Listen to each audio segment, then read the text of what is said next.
President Joe Biden and House Speaker Kevin McCarthy were back at the negotiating table today in an effort to do a deal on raising the nation's debt ceiling. The meeting came after President Biden cut short his trip to Asia to focus on the debt limit talks here at home. After the meeting, McCarthy said the two sides made progress. I felt we had a productive discussion. We don't have an agreement yet, but I did feel the discussion was productive in areas that we have differences of opinion. So the problem is not revenue, the problem is spending. So if you want to know where our differences have been, it's always been the same place. Following all of this are White House correspondent Laura Barone-Lopez and congressional correspondent Lisa Desjardins. So Laura, what's the word from the White House with this meeting wrapping up with no agreement and time running out to do a deal?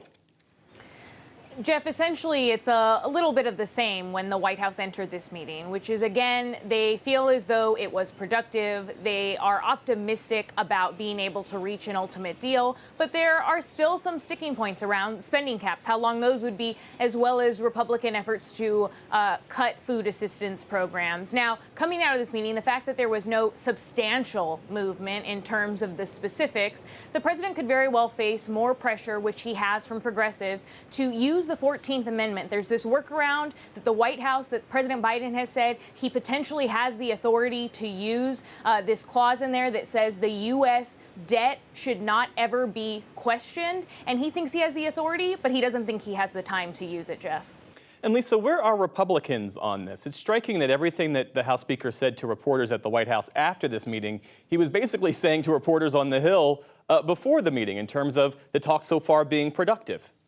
You know, this is almost like a campaign season. Kevin McCarthy has a stump speech on his negotiations that he keeps repeating. Productive, optimistic, though. Those words are good signs from the Speaker of the House as well. And I did hear a couple of new things. One, the Speaker said that he and the President expect to talk every day from this point out. You would hope so with the deadline coming soon. But he also complimented the negotiators from the White House in a way you rarely hear when these kinds of talks come down to this moment. He said these were the best, most professional negotiators, most respectful that he had ever worked with. And if there is hope, it is in that kind of respect between the two sides here. However, as Laura and you are saying, there are big differences here. And now McCarthy and the president are going to send their staff to try and keep talking tonight, tomorrow, to figure out if they can make the difference in these gaps. It's going to be hard.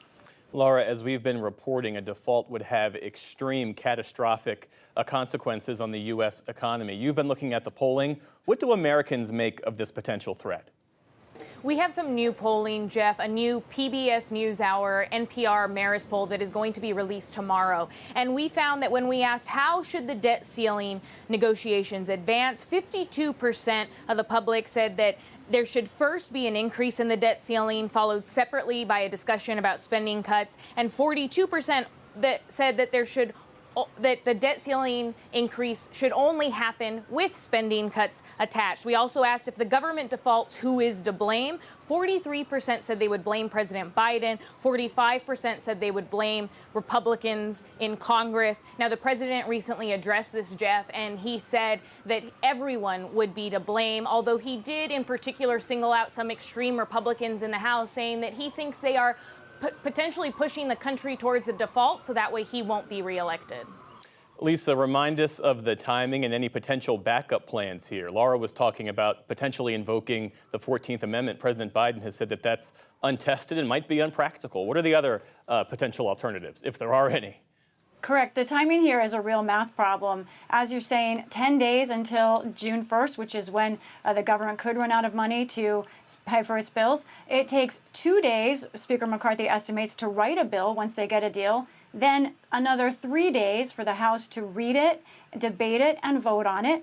That leaves just 5 days left, and that's about as much time as the Senate usually needs. The Senate can move a lot faster if it wants to. That's difficult, as you know. Other options, there's something called a discharge petition. That takes even more time. It's in the works. It's not there yet. But a short-term funding bill may be something we talk about more. Speaker McCarthy says he doesn't want one right now.